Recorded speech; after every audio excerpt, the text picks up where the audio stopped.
Hey everybody, Glenn here again. Just wanted to take some time today to show you a little more in the vein of voiceover audio in Ableton, how I set up my EQs and how I set up my compressors. In the last video, we kind of compared how you could use outboard gear versus built-in plugins in Ableton to get good sounds. And so today I want to go a little more in depth in what is it that I look for when I set up my EQs and my compressors.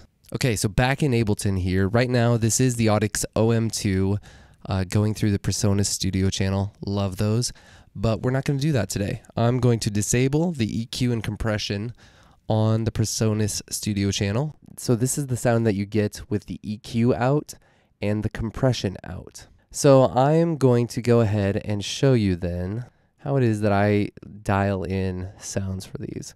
I'm going to do this pretty quick because it's not that complicated. Essentially what I'm going to go through and do is look for bad frequencies in the EQ, ones that I don't think are pleasing, and we're going to just kind of tuck those out of the way, duck them out, and go from there. So first, I always start in the low mids, and I just take something like this, crank it up, do a little listening. Okay, what doesn't sound good? Right there doesn't sound good. I'm not a big fan of that either. So somewhere kind of right in here, kind of take a little bit of that out, a little bit of that out, and then right through here. That's pretty good. Great. Okay, so the next thing I would do is just do the same thing, but up through here. Yeah, that doesn't sound great. Check, check. This is a test of the microphone. This is a test of the microphone. Yep, so right here, just a little bit more out. Now, I like my voiceovers to be fairly bright sounding. Check, hey, hey. This sounds pretty good. So again, what am I looking for here? A little bit more clarity without getting harsh in the S's. That sounds pretty good. Last thing I'd do is I'd come down to the lows, and you can see, even though it is lower in volume, there's a lot of low frequency information that we just don't need. So what I do is I like to use a shelf, because as you can see, this is a resonant shelf, which means as I bring it down, there is this peak that starts to come up. And I like to use that in place of a filter. You could use a filter like this and just roll off some lows. But what I like to do is come in with the shelf, like I said, a resonant shelf. And I like to actually use it to slightly boost the lows, just about like that. It also takes a nice deep cut out here. It's a good sound. Check, hey, hey. This is my voiceover sound. All right, maybe a little bright.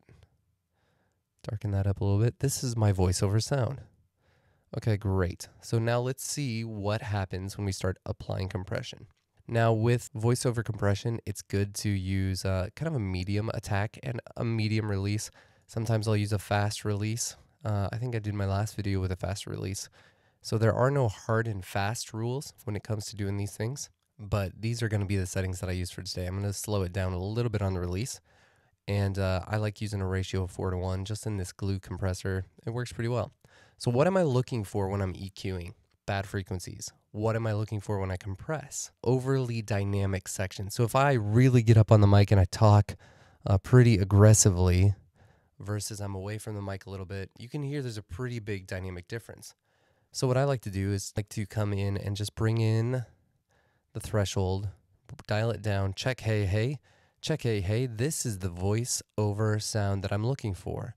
This is the voice-over sound that I'm looking for. And so what you can see is with a mid-range speed attack, I'm looking for about 5 dB, about 5 dB of compression at kind of the biggest points. So if I really bring it in here, you'll see I'm getting 10. If I really bring it in here, about 10. But I'm touching the mic now.